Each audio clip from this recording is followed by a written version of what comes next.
लोगों क्या हुआ? के लिए भी है। गिर गया? पकड़ो इसको। सभा की कार्यवाही 2 बजे तक के लिए स्थगित की जाती है।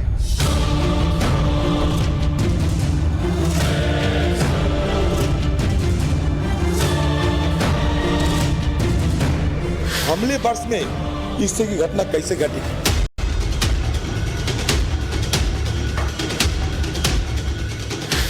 इससे बड़ा सिक्योरिटी चूक क्या नहीं है, बहुत बड़ा सिक्योरिटी चूक है, क्योंकि जब से ये नया पार्लियामेंट बना है इसका ये प्रॉब्लम आ रहा है।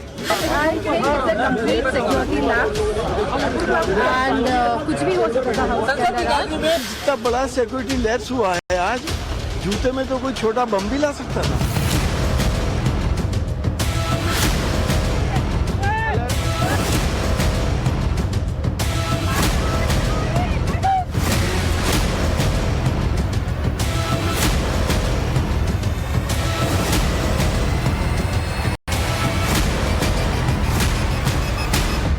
सारी घटना की प्रारंभिक जांच आइए, लेकिन अंतिम जांच आएगी जब मैं सदन को सारी चीज अभी अवगत करा दूंगा।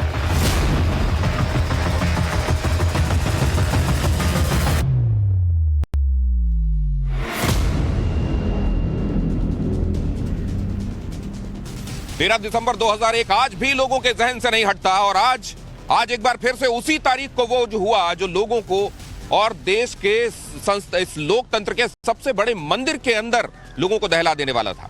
हालांकि यहां ये सिक्योरिटी लैप्स किसी तरीके के किसी जानी नुकसान के तौर पर सामने नहीं देखने को मिला, लेकिन यहां एक बात स्पष्ट हो गई कि अभी भी बहुत सारी बातें ऐसी हैं जिन पर ध्यान दिए जाने की जरूरत है और इस बीच सियासत ने भी अपना रास्ता ढूंढ लिया। स्वागत है आपका राष्ट्रवाद के साथ, मैं हूं दिनेश गौतम और हम यहां संसद के करीब से यही बातचीत करने की कोशिश करेंगे आज खास मेहमानों के साथ कि असल में ये जो हुआ क्या इसमें सियासत की गुंजाइश होनी चाहिए या जिस तरीके से सदन के भीतर हर एक सांसद ने अपनी जिम्मेदारी समझते हुए हमलावरों का मुकाबला किया, उन्हें घेरा, उन्हें पकड़ा, सदन के बाहर भी उसी तरीके की मानसिकता का परिचय दिया जाना चाहिए। इस पर बातचीत होगी, लेकिन पहले एक अहम खबर बता दूं। वो अहम खबर बहुत जल्दी आपके स्क्रीन पर सामने होगी। वो खबर ये कि 2 और लोगों पर दिल्ली पुलिस का शक जा रहा है। दिल्ली पुलिस के रेडार पर 2 और लोग, मतलब कुल मिलाकर वो 2 जो सदन के भीतर कूदे थे, वो 2 जो जिन्होंने सदन के बाहर से नीला धुआं छोड़ा था और इसके अलावा 2 और लोग अभी दिल्ली पुलिस के रडार पर हैं।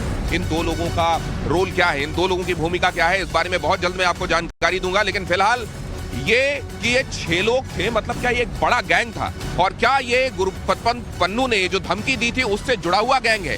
क्या ये यहाँ पर भारत के संदर्भ में नारे लगाते हुए, लोगों के इंसाफ के नारे लगाते देते हुए केवल अपने एक्शन को लेजिटिमाइज करने की कोशिश कर रहे थे, या वाकई ये वो लोग हैं जो असल में एक बड़ा संदेश देना चाहते थे इसलिए उन्होंने ऐसा किया? इस पर हम विचार विमर्श करेंगे हमारे साथ जुड़ने वाले खास मेहमानों के साथ। पहले उनका परिचय आपसे करा देता हूं। अवधेश जी हमारे साथ जुड़ गए हैं और सैफरन रंग के साथ, उनके साथ आज एक बार फिर से हम ये जानने की कोशिश करेंगे कि ये दिसंबर 2001 से कितना अलग और कितना एक जैसा है। आसिफ खान हमारे साथ जुड़ रहे हैं कांग्रेस की तरफ से अपनी बात रखने के लिए। संजीव कौशिक पॉलिटिकल कमेंटेटर हमारे साथ इस चर्चा का हिस्सा है। मेहरुद्दीन रंगरेज भी हमारे साथ इस चर्चा में जुड़ रहे हैं। जाहिर है यहां अभी जो आपको रेशियो दिखाई दे रहा है उसमें अवधेश जी से हम जवाब लेने जाएं, उससे पहले जरा उनको सुन लेते हैं जो निश्चित रूप से इस मामले में आलोचना कर रहे हैं और आज उनके पास आलोचना के लिए वजह भी है। संजीव जी, लेकिन सदन के भीतर जो दिखाई दिया, लोग कह रहे थे बाहर भी इस मुद्दे पर कम से कम वैसी ही एकजुटता दिखाई देनी चाहिए। गौतम जी, ये चूक का मामला नहीं है, ये सुरक्षा में कहीं से भी चूक नहीं है, ये गंभीर लापरवाही का मामला है। हमने इससे पहले भी देखा है और तकरीबन 22 साल पहले हमने भुगता है, देश के लोगों ने देखा है और हमने 9 से ज़्यादा लोगों जाने गंवाई हैं। उसके बावजूद एक ऐसी राष्ट्रवादी सरकार जो जब होती है, देश में सरकार में होती है, उसी समय इस तरह की चूक कितनी मजबूत। जब ये सदन लोकतंत्र का ये सदन सुरक्षित नहीं है तो हम सुरक्षित तो आप ये क्या कहें कि क्या कांग्रेस के शासन में रहते हुए कहीं पर कोई सुरक्षा की चूक का मसला सामने नहीं आया? मैंने सिर्फ ये कहा कि आज यदि वो बम निकाल लेता अपने पैरों के नीचे से, जूते से, यदि वो एक बंदूक निकाल लेता तो क्या होता? इसे आप सामान्य, आपका कंसर्न है कि आप सियासत कर रहे हैं? मैंने नहीं, ये सामान्य मानते हैं क्या आप? ये इतनी बड़ी चूक जिसे आप चूक कह के पैसेज देने का प्रयास कर रहे हैं, ये इतनी बड़ी लापरवाही है कि इस पर जवाब देना होगा। ये चूक नहीं है, ये तमाम कोशिशें कर लिए जाने के बावजूद कोई आपसे गुंजाइश रह गई, चूक रह गई, उसको आप चूक कहेंगे। ये लापरवाही है, आपने यहां पूरे एफर्ट्स ही नहीं किए। संजीव कौशिक जी का कहना यह है। मेहरुद्दीन रंगरेज का शुरुआती कमेंट। नहीं, मैं तो इस पे ये कहना चाहूँगा कि किसी भी राजनीति पार्टियों को जो इसमें राजनीति नहीं करनी चाहिए, क्योंकि ये हमारी संसद भवन का मामला है, तो इसमें सभी का मामला है।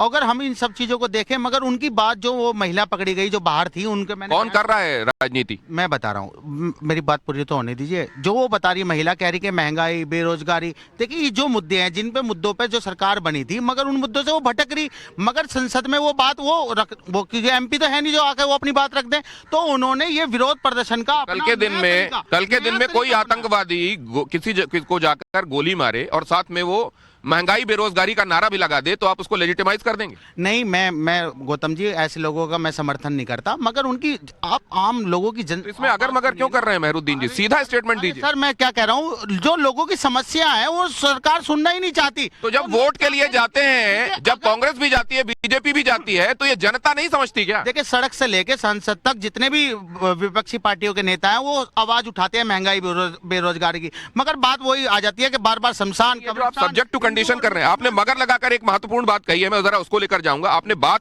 महत्वपूर्ण उठाई है, लेकिन क्या उसको यहां किसी भी तरीके से मगर लगाकर भी इनके बेरोजगारी और महंगाई और मणिपुर का नाम ले लिए जाने पर क्या आप इनको लेजिटिमाइज कर सकते हैं जो इन्होंने किया? और अगर नहीं तो फिर इसका जिक्र ही क्यों किया जाना चाहिए? आसिफ खान, आपका भी नजरिया लेना चाहता हूं। मेरा नजरिया सीधा सा है। 2001 के अंदर अटल बिहारी वाजपेयी सरकार थी, तब अटैक होता है और आज उनको तमाम लोगों को श्रद्धांजलि दी जा रही थी। श्रद्धांजलि देने के बाद में ये जो इसको चूक कह रहे हैं आप लोग, ये चूक कैसे हो सकती है? ये चूक तो हो ही नहीं सकती। इस सबसे सुरक्षित जगह जहाँ देश के प्रधानमंत्री बैठते हों, तमाम बड़े बड़े अधिकार हमारे नेता, अगर ये चूक नहीं हो सकती तो क्या है? ये जैसी घटना पहले होते होते बच गई, लोग अपनी जान गंवाने से बच गए, जैसे हमने 2001 के अंदर जान गंवाई। तो ये क्या है? इसको आप क्या इसको क्या संज्ञा देंगे आप? क्या है ये सरकार का फेलियर है। तो ये बताइए कि कांग्रेस के शासनकाल में रहते हुए जहां पर भी बड़े आतंकवादी हमले हुए थे, उनको भी उस समय का आप सीरियस फेलियर करार देते हैं क्या? जो जिस टाइम में होगा फेलियर माना जाएगा। आज इस चीज को आप चूक कह के सरकार को कटघरे से बाहर नहीं खड़ा कर सकते। एक दूसरे जो लोग हमलावर बनकर यहां आए थे, वो कोई भी नारा लगा रहे हो, आपकी निगाह में वो गलत है, या आप कह रहे हैं कि वो यहां आए थे और किसी मुद्दा विशेष पे ध्यान खींच रहे थे और वो मुद्दा विशेष आपकी निगाह में सही? मेरी निगाह में सबसे ज्यादा जिम्मेदारी उस शख्स की है, उस एमपी की है भाजपा के, जिसके लेटर पैड के परमिशन के बाद में वो अंदर आए। यानी कि आप ये कहना चाह रहे हैं कि भाजपा के वो सांसद इस चीज का इत्तेफाक रखते हैं, उनके मिलने वाले लोग थे वो। 2001 में तब अटल बिहारी वाजपेयी की सरकार थी, अभी एक बार फिर से भारतीय जनता पार्टी की सरकार है। संसद के परिप्रेक्ष्य में ये बात आसिफ कह रहे हैं और आसिफ के तमाम साथी भी कह रहे हैं, शशि थरूर भी ये बात आज कहते रहे कि ये बताइए कि कैसे इन लोगों को यहां तक प्रवेश मिल गया। ये भी जरा देखना चाहिए कि क्या रूलिंग पार्टी की तरफ से किसी ने शय दी थी। और इधर जो दो सवाल उठाए जा रहे हैं कि नारे में उन्होंने जो बात कही और ये चूक नहीं है, लापरवाही। अब इनका एक साथ जवाब लेते हैं अवधेश कुमार जी से। अवधेश जी, बहुत सारी बातें कह दी गई, नटशेल में जरा आपसे समझना चाहता हूं, आपने इसको कैसे देखा? 2001 से कनेक्ट करते हैं क्या आप इसको? नहीं, 2001 से तो कनेक्ट नहीं कर सकते हैं। 2001 उस समय दुनिया भर में जिहादी आतंकवाद एक उत्थान पर था और एक बड़ी साजिश के तहत, जैसे मोहम्मद ने वहाँ से साजिश रची थी, और वो साजिश ऐसी थी कि भारत के संसद चल रहा है इस समय, सारे बड़े नेता यही होंगे, अगर इसको ध्वस्त कर देते हैं तो भारत जो है नेतृत्व विहीन हो जाएगा, यहाँ अस्थिरता पैदा की जा सकती है और देश को ध्वस्त किया जा सकता है। वो एक बड़ी साजिश थी और वो साजिश जो है जहाँ जहाँ से रची गई थी वो सारे रिपोर्ट आ गए हैं, उनको सजा मिल गई है। तो किसी भी घटना को संसद में घुसकर और दर्शक दीर्घा से कूद जाना ये गंभीर विषय है, उसकी ठीक से जांच होनी चाहिए। वो जांच होने के बाद स्पष्ट होगा कि इनका मोटिव क्या है। अब इसमें एक तो महाराष्ट्र का है, एक मैसूर का है, एक हरियाणा का है। नहीं, आप ये बात बताइएगा सर, ये जानकारियां दीजिएगा, लोगों की जानकारी में और इजाफा होगा। लेकिन मैं आपसे बहुत पॉइंटेड क्वेश्चंस पूछता हूं, ये चूक है या लापरवाही?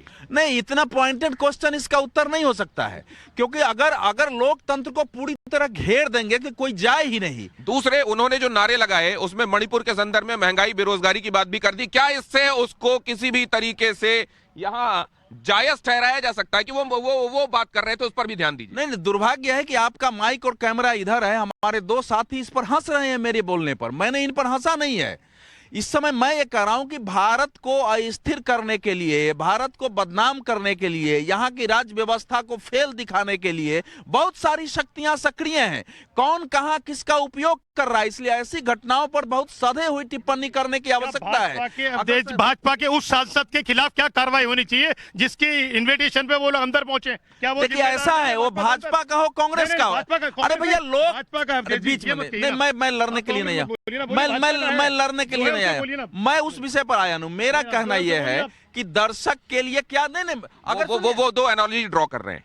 2001 के समय अटल बिहारी वाजपेयी की सरकार बता रहे हैं और अभी ये कह रहे हैं कि ये देख लेना चाहिए कि यहाँ एंट्री की किस सांसद के कहने पर इनकी एंट्री हुई।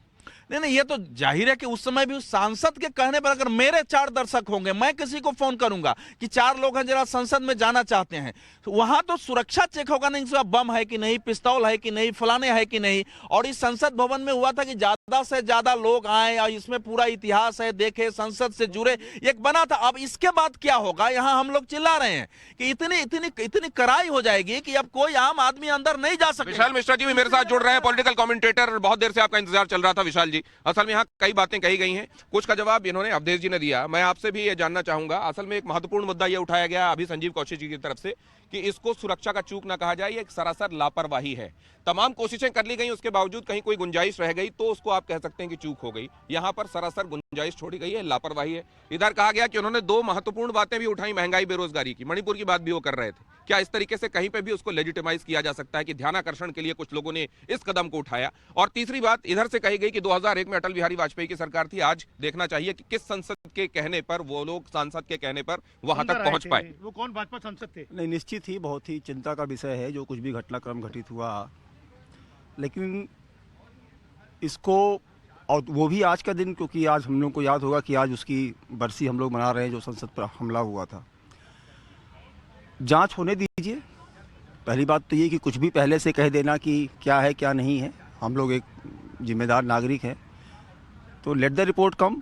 और इतना पूर्ण विश्वास है कि वर्तमान सरकार के नेतृत्व में किसी भी प्रकार का, देखिए पिछले जब से 2014 से सरकार आई है तब से लेकर आज तक कहीं पर भी किसी भी प्रकार की इस प्रकार के हमले या कहीं पर भी किसी भी प्रकार के दंगा या इस प्रकार की कहीं पर आतंकवादी हमला कहीं पर भी हम लोगों को देखने को नहीं मिला। कहाँ वही समय हुआ करता था कि कब कहाँ बम फूट जाए।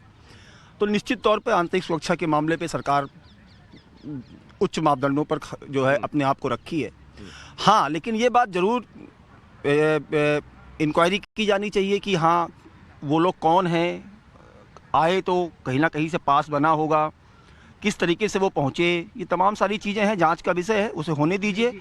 लेकिन कहीं ना कहीं मुझे जो लगता है एक बात ये कि ये एक प्रकार से सरकार को बदनाम करने की साजिश भी हो सकती है। ये सरकार को बदनाम करने की साजिश है क्या? और ऐसे में कोई अपनी साजिश में कामयाब हो गया है क्या? अब ये जो बातें यहां से कही जा रही है, ये दो बातें मैं समझना चाहता हूं। अवधेश जी ने और विशाल जी ने दोनों, एक सेकंड सर, आपने जो बात, एक सेकंड जरा देखिए, ये पीछे पुरानी संसद आपको दिखाई दे रही है, ये जरा 2001 का आज भी कहीं वो यादें इसको लेकर जुड़ी रहती हैं कि 2001 में जो हुआ था, 13 दिसंबर जैसे ही आता है लोगों के दिमाग में एक बार फिर से वो सारी यादें दस्तक देती हैं। और इधर आप देखिए, उधर जो आपको भारत का जो नेशनल एम्बलम दिखाई दे रहा है वो देखिए आप ऊपर, वो है भारत की नई संसद। अवधेश जी के बिल्कुल ऊपर आपको टॉप में दिखाई दे रही होगी, और अब अगर वो थोड़ा किनारे हुए हैं तो आपको पीछे दिखाई दे रही होगी।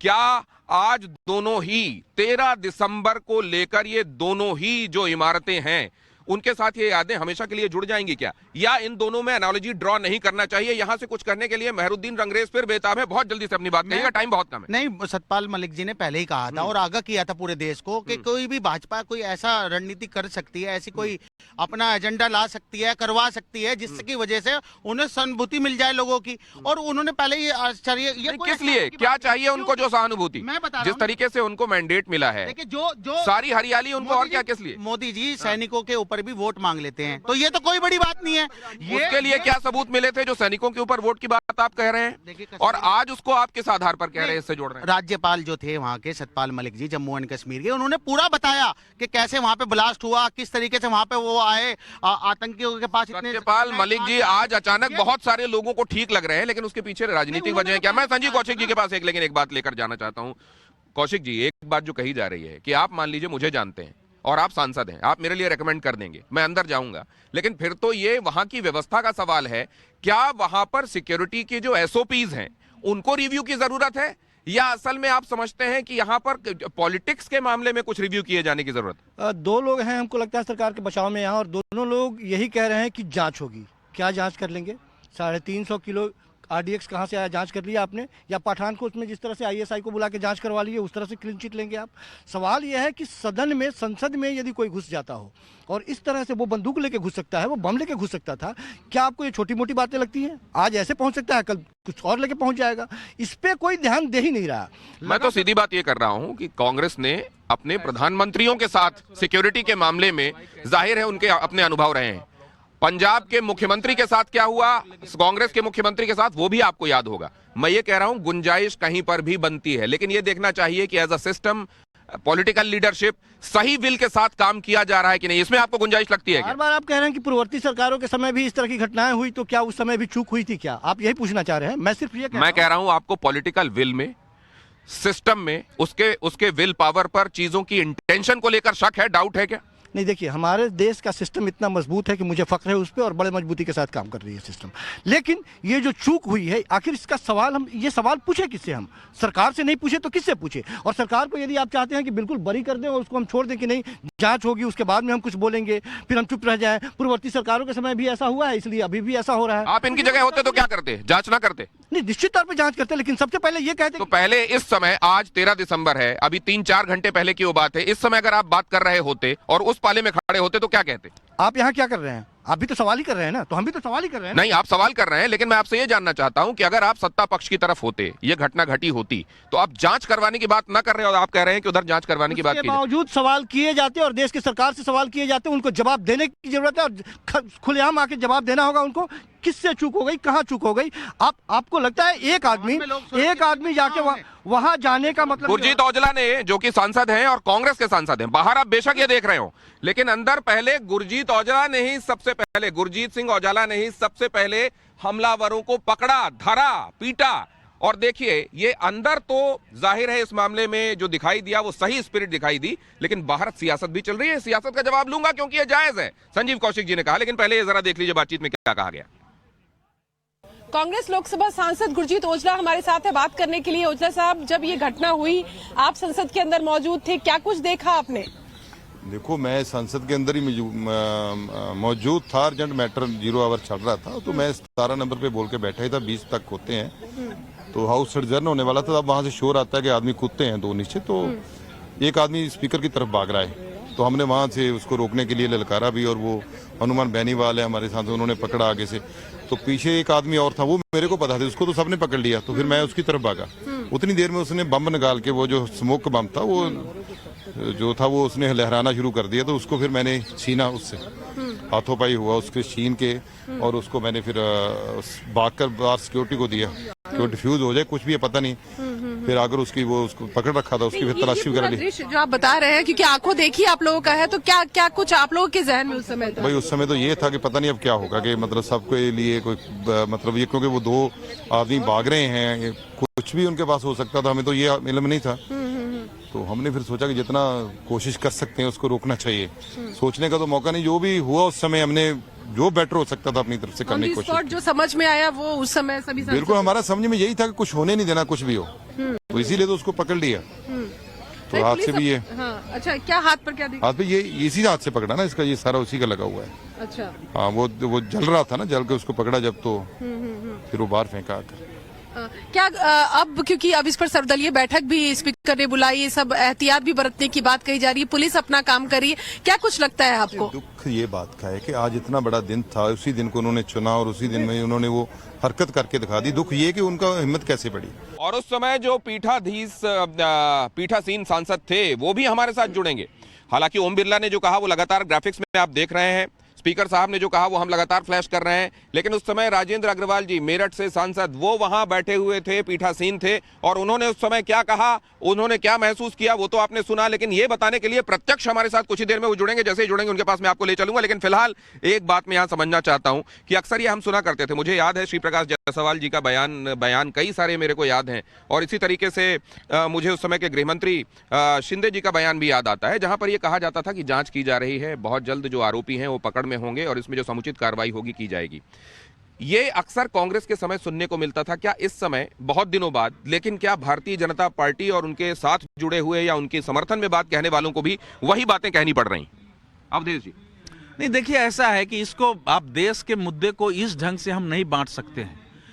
कोई चाहेगा आतंकवादी हमले से इसकी तुलना कैसे कर सकते हैं आप? अभी क्लियर ही नहीं हुआ कि आतंकवादी है वो क्या है। 3 जगह के लोग हैं, मणिपुर चिल्ला रहे हैं, लोकतंत्र लाओ चिल्ला रहे हैं, और दर्शक को जाने का अधिकार है, उसके लिए बाजाप्ता नियम है। और मैं ये मानने के लिए तैयार नहीं हूं कि हमारे यहाँ की सुरक्षा एजेंसियां या जिनके जिम्मे सुरक्षा है वो कल पिस्तौल और बंदूक वाले को अलाउड कर देंगे। इसलिए इसको उतने एक्सट्रीम पर नहीं, चिंता का विषय है, उसके बारे में जिम्मेवारी पूर्वक बयान होना चाहिए, सरकार को बयान देना अवधेश जी, और मामला सीरियस इसलिए होता है कि अगर वो आतंकवादी नहीं थे, अगर उनका मकसद आतंक का नहीं था, नहीं तो सरकार तो फिर वो ध्यानाकर्षण की कोशिश कर रहे हैं। फिर दूसरी तरीके से फिर मेरे साथ डिफेंस एक्सपर्ट यूके देवनाथ भी जुड़ रहे हैं। गुरु पतवंत सिंह पन्नू का ये कहना कि 13 दिसंबर या उस दौरान मैं वहां पर संसद में कुछ ना कुछ ऐसा करूंगा जो दहला देने वाला होगा। क्या ये पन्नू कनेक्शन है इस पूरे मामले में? और क्या यहां पर जो लोग नारे लगा रहे थे वो केवल ये दिखाने के लिए, आपको याद होगा कसाब ने हाथ में कलावा बांधा हुआ था,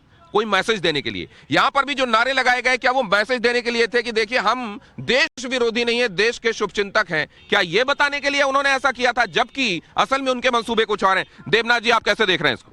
देखिए, मेरे ख्याल से ये बहुत ही गंभीर बात हुई है, ऐसा वाकया होना नहीं चाहिए। और सबसे बड़ी बात है कि हमारे देश में पार्लियामेंट्री डेमोक्रेसी है, हमारे देश में सभी को अधिकार है कि किसी को कोई तकलीफ है वो सामने आए, एक तरीका है कि वो अपने दिल के दर्द को बयान करे। आज जो हुआ, मैं डिफेंस में था, मैं बताता हूँ, और किसी देश में अगर ऐसा होता तो शायद सिक्योरिटी फोर्स इनको गोली मार देती।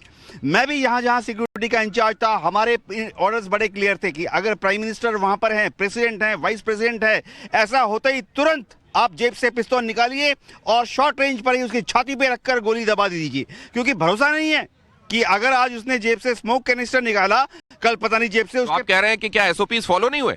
मेरे ख्याल से आज जो सिक्योरिटी पर्सनल ने काम, उन्होंने अपने ऊपर बहुत ज्यादा कंट्रोल रखा। ये दिखाता है कि उनकी ट्रेनिंग बहुत अच्छी है, उनको मालूम है कि पार्लियामेंट में शायद ऐसा हो और दर्शक दीर्घा से लोग ऐसा करें।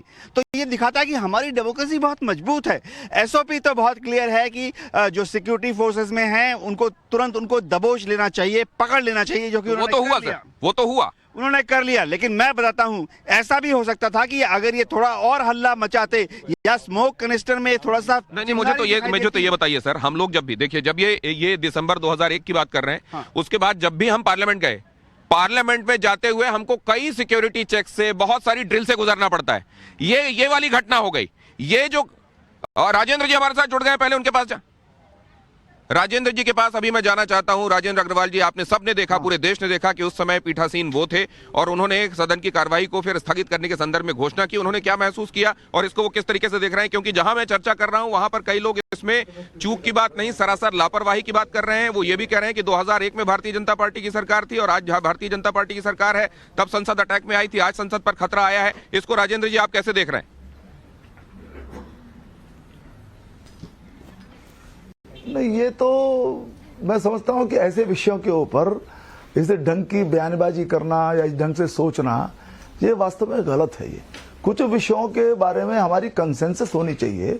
यदि संसद में 2001 में हमला हुआ या आज कुछ लड़के वहां पर घुस आए, संसद के अंदर कूद गए, लोकसभा के अंदर, तो ये सबकी चिंता का विषय है। इसके ऊपर राजनीतिक कुछ अर्थ निकालना मैं समझता हूँ ठीक नहीं है, बल्कि इससे मैसेज भी गलत ही जाता है। लेकिन तो भी मैं इतनी बात मैंने पहले भी कही जब मैं अभी जुड़ा हुआ था आपके साथ, कि गंभीर चूक है, ये सिस्टम में भी हो सकती है, ये व्यक्तिगत स्तर पर भी हो सकती है। अभी जैसे एसओपी की बात हो रही थी, एसओपी तो डिसाइडेड है। अब यदि एसओपी है और उसका पालन नहीं हुआ तो वो व्यक्तिगत स्तर की चूक है, और सिस्टम में कोई चूक है तो उसकी भी समीक्षा होगी। तो हमको धैर्य रखना चाहिए। और ये जो बात, इसमें बहुत बातें निकलेंगी कि भाजपा की सरकार थी तो देश के अंदर कुल मिलाकर के आतंकवाद की घटनाओं पर कैसा नियंत्रण हुआ, जब भाजपा की सरकार नहीं थी तो किस प्रकार। लेकिन एक बात यहाँ पर और कही गई, मेरे साथ यहाँ जो मेहमान जुड़े हुए हैं उनकी कई बात मैं आप तक पहुंचा रहा हूँ, जरा उसका जवाब भी आप दें तो दर्शकों को अच्छा लगेगा। एक बात जो यहाँ कही गई वो ये कि उन्होंने जो नारे लगाए उसकी तरफ भी ध्यान दिया जाना चाहिए कि उन्होंने गरीबी, बेरोजगारी, महंगाई की तरफ ध्यान खींचा, मणिपुर की बात की। इसको आप कैसे देखते हैं जब इस तरीके के, क्योंकि यहाँ पर हम जिस लोकतंत्र में रहते हैं वहां अपनी व्यवस्थाएं हैं विरोध दर्ज कराने की भी, ऐसे में ये कहा जा रहा है कि ये नारे कौन से लगा रहे थे वो भी देखा जाना चाहिए। इस पर आपका जवाब? नहीं, देखिए, नारे तो कई बार मिसचीवियस भी हो सकते हैं। नारे वास्तविक भी हो सकते हैं और नारे ध्यान बटाने का एक माध्यम भी हो सकते हैं। ये सारा का सारा विषय जांच के बाद ही स्पष्ट होगा। ये आप जरा मैं समझता हूं कि धैर्यपूर्वक हमको जांच में यदि हमारी कोई भूमिका है हमको सहयोग देना चाहिए, यदि हमारी सहयोग की कोई भूमिका नहीं है तो हमको प्रतीक्षा करनी चाहिए, भरोसा रखना चाहिए कि जो जांच एजेंसियां वो सक्षम भी हैं और वो इस प्रकार की सब विषयों की जानकार भी हैं। तो वो जो भी जांच आएगी विशद जांच होगी, गहरी जांच होगी और उसका जो निष्कर्ष ये आपने बहुत महत्वपूर्ण बात कही है राजेंद्र जी। बस एक मिनट के लिए अगर आप मेरे साथ जुड़े रहें प्लीज, मैं आपसे दरखास्त करूंगा जुड़े रहिएगा, क्योंकि यहां से हो सकता है कोई ऐसी बात कही जाए जिसका जवाब मैं आपसे लेना अपरिहार्य समझूं। एक बात कही गई है राजेंद्र जी, वहां से कह रहे हैं, मैं आपको बता देता हूं, वो ये कह रहे हैं कि इस तरीके के नारे लगाने वाले लोग जायज हो सकते हैं, जेन्युइन हो सकते हैं, लेकिन ये मिस्टीरियस भी हो सकते हैं, ये चीजों को डिविएट करने के लिए भी कर सकते हैं इस तरीके की हरकतें। कसाब भी कलावा बांधकर आया था, ये आपके सामने है। इस पर आपका जवाब जल्दी से। देखिए, मैं जांच की, ये तो जांच का विषय है। दूसरी बात मैं ये बताना चाहूंगा, ये किसी न किसी तरीके से अब इसको खालिस्तान से जोड़ दिया जाएगा, क्योंकि अभी आपके सामने गुरुपतवंत पन्नू की धमकी है। जोड़ दिया जाएगा मतलब हवा में लाया जाएगा क्या मेहरुद्दीन जी? तो लीजिए, पन्नू है क्या जो हमारे देश की संसद में किसी व्यक्ति को घुसा देगा? मैं दिनेश जी बार बार कह रहा हूँ, ये जो है पुलिस का लैप्स है, हमारी जो जांच एजेंसी है उनका लैप्स है। एक सेकंड, मेरे को ब्रेक के लिए जाना है। मैं उससे पहले यहाँ मौजूद लोगों से जरा इस पर वोट करा लेता हूँ। कितने लोग समझते हैं गुरुपतवंत पन्नू का पहले ये कहना और आज ये होना, इसमें कनेक्शन हो सकता है? सर आप मानते हैं? दोनों कंडीशन में बेहद खतरनाक है। यदि वो आतंकवादी थे तो भी खतरनाक है, और यदि एक आम अव्यवस्था की वजह से सरकार के विरोध में यदि कोई घुस जाता है, ये दोनों स्थितियों में खतरनाक है। मैं जरा आसिफ भाई का भी नजरिया ले लूं। आपको लगता नहीं खतरनाक है ये? आपका नजरिया में ले हमारे एक करके पूरे देश का नजरिया ये है कि खतरनाक है। गुरुपतवंत कनेक्शन हो सकता है कि नहीं, ये पूछ रहा हूं। ये उन्होंने कहा 13 तारीख को मैं करूंगा, तो कनेक्शन को कैसे निकल कनेक्शन है? अब देखिए मेहरुद्दीन रंगरेज, आसिफ कह रही है। हाँ सर, नहीं, देखिए ऐसा है, गुरुपतवंत या जैसे हमारी भारत की सुरक्षा एजेंसियां सशक्त है, उनके कहने से कुछ नहीं होगा। गुरुपतवंत पन्नू एट विल ऐसा नहीं कर सकता, लेकिन इसको खारिज कर दिया जा सकता है क्या पूरे तौर पर? यह भी एक बड़ा सवाल है, बहुत महत्वपूर्ण एंगल है। यहां संसद के सामने से दोनों ही संसदें, 2001 पुरानी संसद वो दिखाई दे रही है आपको, नई संसद वो एम्ब्लेम आपको दिखाई दे रहा है। यहां दोनों ही जगह वहां करीब में खड़े होकर यहां महत्वपूर्ण लोगों के साथ ये बातचीत हो रही है। राष्ट्रवाद हाजिर होते हैं। हम आपको एक बार फिर बता दें, हम खड़े हैं संसद के बेहद करीब और आज संसद ने जो देखा वो निश्चित रूप से पूरे देश के लिए एक बार फिर से एक बड़ा सबक लेने का दिन है। खास तौर से हमारे सिस्टम को ये देखने की जरूरत है कि कैसे वो लोग, वो बेशक अपने साथ वैसा कुछ नहीं ले गए जो सीधे सीधे प्राण घातक होता, लेकिन फिर भी अपने साथ कोई ऐसी चीज जो स्मोक प्रोड्यूस कर सकती हो, पूरे लोगों को अचानक सकते में डाल सकती हो, पूरी संसद को सांसद में डाल सकती हो, ऐसी चीज लेकर वहां कैसे गए, उसको लेकर सवाल उठाए जा रहे हैं। यहाँ पर जो विपक्षी पार्टियां हैं वो भी आलोचक है। लेकिन पहले मैं आपको यह अहम खबर बता दूं, इनमें से जो एक व्यक्ति है उसका अमोल नाम है, जो अंदर कूदे थे 2 शख्स, उनमें से एक सागर, एक अमोल। लातूर स्थानीय पुलिस जो है अमोल के बारे में पूछताछ कर रही है। लातूर स्थानीय police, crime branch, state CID और आईबी की लोकल टीम अमोल शिंदे के घर पर मौजूद है। अमोल के रिश्तेदारों और दोस्तों से पूछताछ चल रही है। दस्तावेजों से उसका ट्रैक रिकॉर्ड खंगाला जा रहा है, उसका बैकग्राउंड इन्वेस्टिगेट किया जा रहा है। प्राथमिक जानकारी के मुताबिक अमोल पिछले कुछ समय से पुलिस भर्ती की कोशिश कर रहा था, मतलब पुलिस डिपार्टमेंट में रिक्रूटमेंट उसका हो जाए, इसके लिए वो तैयारी कर रहा था। लेकिन बहुत सारी सिक्योरिटी एजेंसीज अभी उसका ट्रैक रिकॉर्ड खंगालने में और ये देखने में वो किससे किससे कनेक्टेड था, क्या किसी ने उसका ब्रेन वॉश किया हो सकता है, क्या किसी ने उसको मोटिवेट किया है ये सब करने के लिए, ये सब कनेक्शंस खंगाले जा रहे हैं। और इस बीच यहाँ पर बहस हो रही है कि ऐसी गुंजाइश कभी भी होती है, ये चिंताजनक है। इन लूप होल्स को भी प्लग किया जाना चाहिए। जांच चल रही है और बहुत जल्द ये देख लिया जाएगा, क्योंकि पिछले करीब 10 सालों में यह देखा गया है कि देश भर में जो आतंकवाद की घटनाएं थी उसमें निश्चित रूप से कमी आई है और ये लोगों ने प्रत्यक्ष अनुभव किया है। अब अगर इस तरह की कोई घटना घटती है तो उसको लेकर विपक्ष ये कह रहा है कि कभी भी कोई भी एक छोटी सी घटना, उसको आप ये कहकर नजरअंदाज नहीं कर सकते कि इधर घटनाओं में कमी आई है, लिहाजा इसको आप उससे जस्टिफाई कर दें। इस तरीके के तमाम नजरिए हमारे सामने यहाँ पर आ रहे हैं। और अभी ब्रेक पर जाने से पहले एक अहम बात कही गई, यूके देवनाथ उस बात को हाईलाइट कर रहे थे कि एसओपीज तो इस बारे में इशारा करते हैं कि इसको लेकर बहुत स्ट्रेट जो इंस्ट्रक्शंस हैं वो लोगों के पास होते हैं, और वो ये होते हैं कि अगर इस तरह का कोई भी अंदर दिखाई दे तो उसको फौरन दबोच लिया जाए, या अगर लगे तो उसको गोली मार दी जाए। इधर राजेंद्र अग्रवाल जी कह रहे हैं कि इसमें जो लोग नारे लगा रहे थे वो ये भी मुमकिन है कि वो लोगों को गुमराह करने के लिए लगा रहे हो। अब जरा इसके पीछे इस घटना को समझने की कोशिश करते हैं, लोगों के अपने अपने दिमाग से इसकी तर्जुमानी समझने की कोशिश करते हैं। संजीव जी, अब बाकी चीजों के अलग, इस घटना के बारे में आपका अपना अनुभव समझना चाहता हूँ, क्या हुआ है, क्यों हुआ है? मैं लगातार कह रहा हूँ कि बहुत बड़ी लापरवाही। नहीं, लापरवाही से आगे हटिए। मैं ये जानना चाहता हूँ जिन लोगों ने इसे अंजाम दिया वो लोग कौन हैं, क्या चाहते हैं? दो बातें हैं। यदि वो आतंकवादी थे और सदन में इतनी आसानी से यदि वो इस तरह से गैर कानूनी चीजों को लेकर के एंट्री कर गए थे तो भी बहुत बेहद खतरनाक है। और यदि आम आदमी थे जो व्यवस्था के विपरीत या व्यवस्था के आक्रोश को वो दर्शाते हुए वहां पे नारेबाजी कर रहे थे, सरकार के विरोध में यदि वो नारेबाजी कर रहे थे, नीतियों के विरोध में नारेबाजी कर रहे थे, तो भी दिखाता है कि सरकार के प्रति लोगों के मन में। राजेंद्र अग्रवाल जी अगर मेरे साथ जुड़े हुए हैं, उनके पास मैं ये सवाल लेकर जाना चाहता हूं। दोनों स्थितियों में खतरनाक यहां बताया जा रहा है और ये भी कहा जा रहा है राजेंद्र अग्रवाल जी मेरे साथ अब नहीं है, मुझे बताया जा रहा है, तो उनके साथ अब। लेकिन मेहरुद्दीन रंगरेज एक बात कह रहे थे, वो ये कह रहे थे गुरुपतवंत पन्नू से जोड़ दिया जाएगा, जबकि उनके अलावा यहां मौजूद सारे लोग कह रहे हैं कि ये गुंजाइश सरासर हो सकती है, लेकिन ये भी उतना ही मुमकिन है कि ये पन्नू का किया धरा ना हो, किसी और ने सुना हो, उसको ये लगा हो कि ये किए जाने पर पन्नू से जोड़ा जाएगा, उसके लिए ये वक्त ये ऐसा कुछ कर देने के लिए मुफीद है और उसने ये कर दिया हो। आपने ये बात सुनी, पतवंत को आप नजरअंदाज नहीं कर सकते। नहीं, अगर वो ने इतनी बड़ी बात कही थी तो हमारी जांच एजेंसियां और जो हमारी पार्लियामेंट्री फोर्सेज हैं उनको भी तो सतर्क रहना चाहिए था। और संसद भवन जैसी जगह पर अगर ऐसी घटना हो जाती है तो आम लोगों की क्या बात होगी। दूसरी बात, जो उन्होंने मुद्दे उठाए, उन्होंने सरकार को, सोती हुई सरकार को जगाने का काम किया है। हर एक उस नागरिक की बात की है जो रोजगार नहीं मिल रहा, जिसे नौकरी नहीं मिल रही, जिसे ठीक है मेहरुद्दीन बहुत ओजस्वी तरीके से आप अपनी बात कहते हैं, लेकिन आपसे एक बात मैं समझना चाहता हूं। आप जब कोई भी किसी के ऊपर ये जिम्मेदारी होती है, मसलन एक स्टूडेंट है, अगर उसके ऊपर पढ़ने की जिम्मेदारी, तो आप ये देखते हैं कि पूरा तन मन धन लगा के पढ़ रहा है कि नहीं पढ़ रहा है। उसके बाद जो मार्क्स आते हैं आप देखते हैं उसकी इंटेंट और विल क्या थी और उसके मार्क्स कैसे आए। एक होता है कि आप उसको लेकर उतने सतर्क और गंभीर नहीं है और उसके बाद वो घटना हो गई।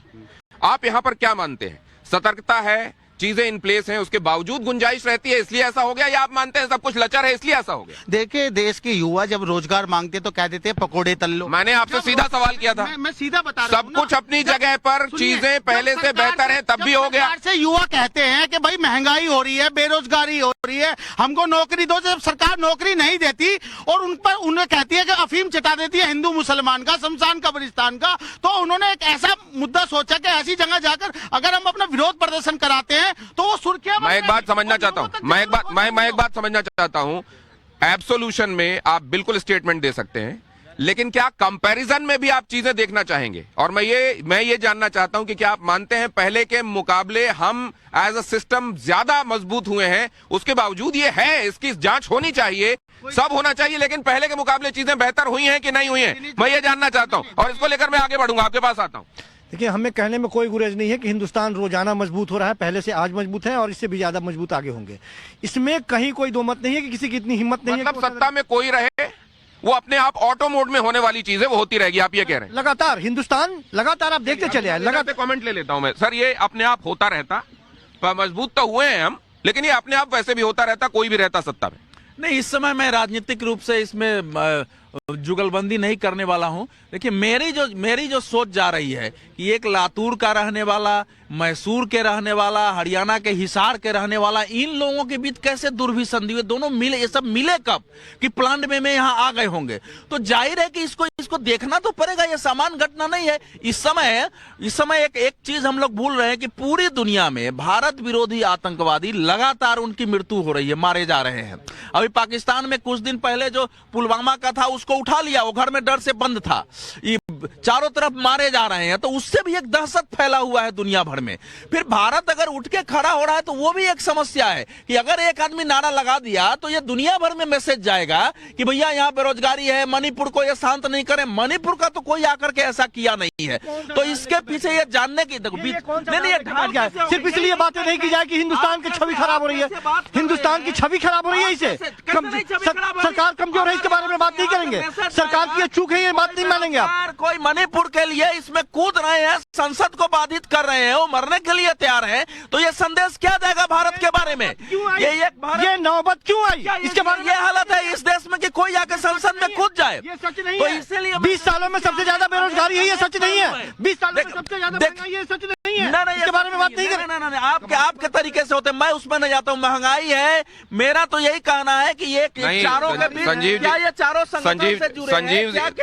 संजीव जी जो कह रहे हैं वो ये कह रहे हैं कि देश ऑटो मोड में मजबूत होता है, लेकिन बढ़ती हुई इकोनॉमी में इन्फ्लेशन नहीं बढ़ता, उसमें इन्फ्लेशन की कोई। खैर, मैं इधर नहीं जाऊंगा, अभी जो मुख्य मुद्दा है उसकी तरफ एक बार फिर से मैं लेकर आ रहा हूं। यह महत्वपूर्ण बात कही गई है अलग अलग जगहों के हिंदुस्तान में रहने वाले लोग आपस में एक दूसरे को कैसे जानते थे। यूके देवनाथ इस पर कमेंट करना चाहेंगे? देखिए, मैं तो ये बोलूंगा कि ये मुद्दा बहुत क्लियर है, दो ही मुद्दे हैं। लेकिन आज सोशल मीडिया का जमाना है, फोन का जमाना है, व्हाट्सएप का जमाना है, क्यों नहीं लोग एक दूसरे से जुड़ सकते, कनेक्ट हो सकते? क्या आपको इसमें बाहरी हाथ दिखाई देता है? देखिए, अभी तो बाहरी हाथ नहीं लग रहा अभी तक, लेकिन ये बात पक्का है कि सोशल मीडिया है, 3 लोग जुड़ गए हैं और अगर उनको दिल में तकलीफ है तो हिंदुस्तान में उनको दिल की तकलीफ बोलने का एक तरीका है। जंतर मंतर में जाएं, पुलिस से परमिशन लें, एकदम अलग एंगल। क्यों वो तरीका अख्तियार नहीं किया गया? लिहाजा इस बात की इन्वेस्टिगेशन चल रही है, जाहिर है ये गुनहगार हैं और इनको इनके अंजाम तभी पहुंचाया जाएगा। बहुत जल्दी इन्वेस्टिगेशन में ये भी सामने आएगा कि इनके पीछे के लोग कौन थे, लेकिन तब तक सियासत जारी रहेगी, इस बात की भी गारंटी है। राष्ट्रवाद देख रहे हैं आप एक छोटे से ब्रेक के बाद।